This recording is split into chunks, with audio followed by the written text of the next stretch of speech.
looking back through the pages of my life. So young, so Hey, my friends.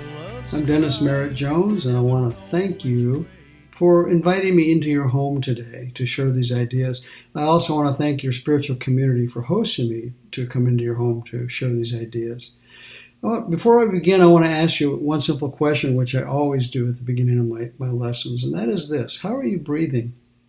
How are you breathing right now? The reason I ask this question, and the reason I think it's so important, is that when we're consciously aware of our breath, it can anchor us, it tethers us to the present moment. And it is in the present moment, as we'll discover today, where life is waiting for us to show up, to be open to receive the gifts that it's always waiting to bestow upon us. And so the question, how are you breathing? I take it very seriously. I even had a tattoo put on my underside of my arm, which is a Sanskrit symbol for breath. So it reminds me on a regular basis when I look at it, stop and take a breath. So I invite you right now to stop and take a breath before we dive in. The title of my lesson today is, What Would Buddha Do? It seems appropriate with breathing and mindfulness and all of these practices that come into alignment with the teaching of Buddhism. The subtitle of my lesson is, How to Stay Balanced in an Imbalanced World. And you probably would tend to agree with me right now that the world is kind of feels imbalanced, and it's easy for us to get sucked into the drama sometimes where our lives become way out of balance in one area or another. And that's really what I want to talk to you about.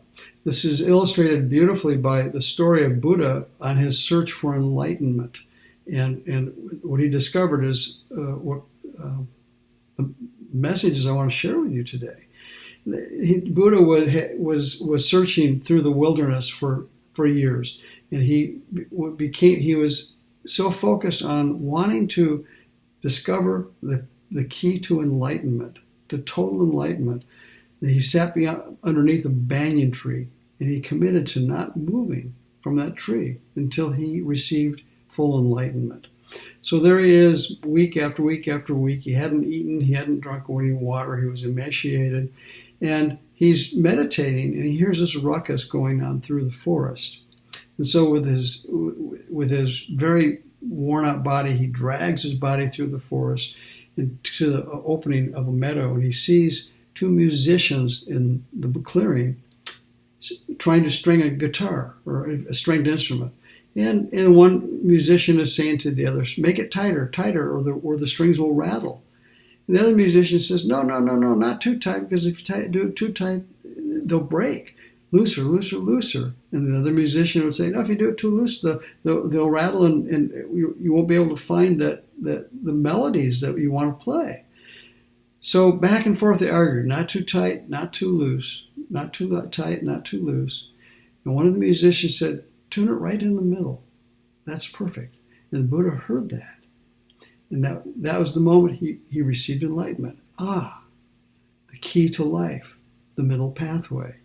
Not too tight, not too loose, not too in, not too out, not too up, not too down.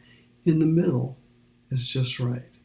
And as a musician, having played guitar for the last 50 years of my life, I fully get how important it is to have the strings right in tuned perfectly, not too tight and not too loose. When one of those strings gets pulled out of alignment and it's out of balance with the others, it makes a horrible sound. So I think the point is that each of the strings on the string instrument that the musicians were playing could be thought of as different areas of our lives. One string might be relationships. One string might be our health, our physical well-being. Another string might be our spirituality, and on and on. So there's different areas of our lives that when they get out of alignment, when they get out of balance, either by trying to make them too exact or not exact enough, too tight or too loose, life becomes disharmonious. And that's really not a happy place to be. So the question is, to create a life worth living requires an exquisite balance of energy. Everything we know boils down to energy. and to find that exquisite balance of energy in multiple areas of our lives where we witness energy flowing in a way that it's not too much energy, not too little energy, just enough energy to keep it in the middle and balanced just right. That energy moving through our relationships, through our physical bodies, through our careers, not too much, not too little, in the middle is just right. And the question has to be, how do we achieve that balance? That sounds like a really tall order. And the Buddha had some tools that he offered us that would help us learn how to find that balance. One of the key practices is the practice of mindfulness. Mindfulness is a practice of bringing your mind back into your body and being present in the moment. You notice your body can't be any place but the present moment. It's always in the present moment. But where is your mind a lot of the time? It's either out in front of you or behind you. And so mindfulness is a practice of breathing and bringing your mind back into your body and being present with what is in the moment. So that literally is what mindfulness is. In Sanskrit, the word is smriti, and what it means is remember, to come back. Come back to what? The present moment. Then, once we're in the present moment with mindfulness, then we actuate our mind to focus on awareness. Mindfulness and awareness are two different stories. Mindfulness is being present in the moment, and awareness is what we focus on in the present moment. So we have to incorporate and find a balance between those two elements. See? We know that there is an inner observer. Some would refer to it as a silent witness that is always watching itself through our eyes, watching life. And this inner observer is above our human ego. And so it does not have any attachment to judgment of any kind. The inner observer, the silent witness, perceives what is with absolute equanimity. Equanimity really means perfect balance. Equanimity is to be so conscious and aware in the moment that you're aware that you're being drawn toward any particular thing favorably or repulsed by it unfavorably. And equanimity is to be able to find that middle ground where you're aware that you're neither too much or too little. Equanimity is finding that perfect balance. And in order to do that, we have to understand that part of us that lives with equanimity can never be disturbed by human emotions. It is not affected by human emotions or outer circumstances, either positive or negative. So equanimity, when we stand with equanimity and mindfulness through awareness, we are able to observe what is in the moment and not get sucked into the drama of it. Now take a deep breath. When we're in that place of equanimity, we're less likely to be moved by the opinions of others or appearances. And we move more with discernment, which is when the silent witness feeds back to us at a human level what we need to know in order to put that discernment to work in the thing called choice and how we begin to integrate what is in the moment with our mind, spirit, and body. There's a great analogy between understanding the difference between judgment and discernment. Judgment always has emotions attached to it. It has opinions attached to it. And on the other hand, a discernment, when we're discerning something, it's an observation without an opinion. It's just seeing what is. Ah, I see. So one of the ways that we can begin to learn to live with mindfulness and awareness is to be monitoring ourselves to see if we are judging or if we're being discerning. And there's a big difference. And we'll talk more about that as we move through this next part of the lesson. Because we're triune beings, meaning there's 3 points of balance that we have to strike in our daily lives in order to find that perfect expression of life. Triune beings, spiritually, mentally, physically. So, first let's talk about our finding balance in our spiritual nature. Some of us could use a bit more praying in our lives, a bit more focusing on spiritual concepts. And maybe some of us are overdoing it in that area. We're so focused on that nothing else matters. Not too much, not too little. In the middle is just right. The reality is, we couldn't be any more spiritual if we tried. We're 100% spirit. So practicing spirituality is simply practicing the awareness through mindfulness that you are a spiritual being. Irrespective of what's going on around you, you're no less spiritual. Whether you're in the mountaintop or in a valley, you're no less spiritual. So you can't be any more spiritual than you already are. That's the first key to remember when it comes to finding balance with our spirituality. Don't struggle so much. Every day, every moment, every place you are, you're having a spiritual experience. Whether it's in your home, or in your office, or on the freeway, washing dishes, changing the baby's diapers, there in that moment, you're having a spiritual experience, whether you realize it or not. So begin to focus with mindfulness and equanimity that we can integrate spirituality into our daily lives in a balanced way. Not too much, not too little. You can't be too spiritual because you're 100% spirit, but you can obsess about it to a point where you neglect other areas of your life where you need to be putting some energy too. So breathe into your spirituality and know that it's there as part of who you are, whether you know it or not, whether you like it or not. You're a spiritual being, as Chopra said, having a human experience. So find that balance with your spiritual nature. Find a balance between that and your human nature. The point is that if you're trying too hard to be spiritual, relax. And if you're not trying hard enough, move your feet. Get off your butts, and that's B-U-T-T-S, and but as in excuses too. Continue to find ways to practice spirituality that integrates the awareness of that you're a spiritual being into your everyday activities. Whatever you're doing, there's no less of the presence of God in that activity if you're aware of it. Balance, not too much, not too little. The second aspect of our triune nature is mind. We are mental beings. Have you noticed how busy your mind can be 24/7? And that can be a very exhausting thing. Sometimes we are addicted to keeping our minds busy because we're afraid if our minds become too still, we won't know what to do with it. And so we're addicted to keeping our minds busy with things. So again, not too much, not too little. What does it mean to disengage your mind? As mental beings, we too often give ourselves permission to think things that we don't really believe. Maybe that's the best way. TV, media. We need to sometimes learn how to disengage from those things, to pull back from those things because we can overstimulate ourselves. That's too much, not too much, not too little. Does that mean that you go off into a cave and meditate for 24/7 or disassociate with the world?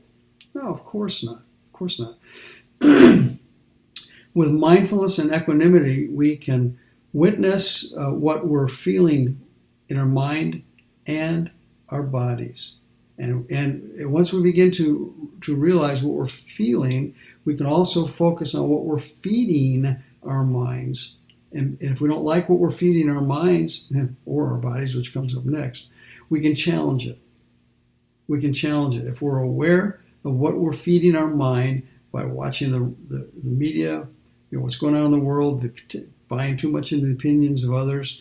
Let's face it, some of us are binge watching the news right now. And most of it's filled with ain't it bad.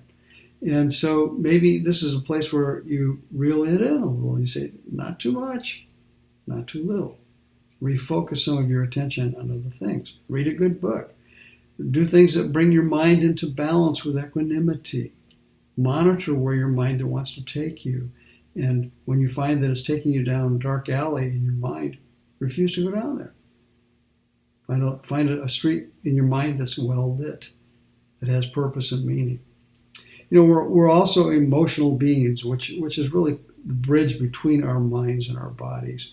Our emotions are the connective tissue that ties our minds with our bodies together. And with mindfulness and awareness, equanimity and mental awareness or emotional awareness, we can track our thoughts and our beliefs. We can track and thought our beliefs. And once we become mindful that we're thinking creatures, We can. This is the most amazing thing of all: is we can have a thought or a feeling or emotion and step outside of that thought or feeling and observe it, and be in awe of the fact that you can look at a thought that you're having, look at a feeling that you're experiencing, and if you don't like it, change it. Not too much, not too little, not too in, not too out, not too up, not too down, in the middle. It's just right. How are you breathing? Yeah, me too. Now, the third aspect of ourselves as this triune unity of spirit, mind, and body is, of course, body, the physical aspect of who we are. Have you noticed how much you take your body for granted? Yeah, it's just there, and we forget that we're living in this cherished, beautiful, precious house that has been gifted to us for a limited amount of time. A limited amount of time. And we take it for granted in so many ways.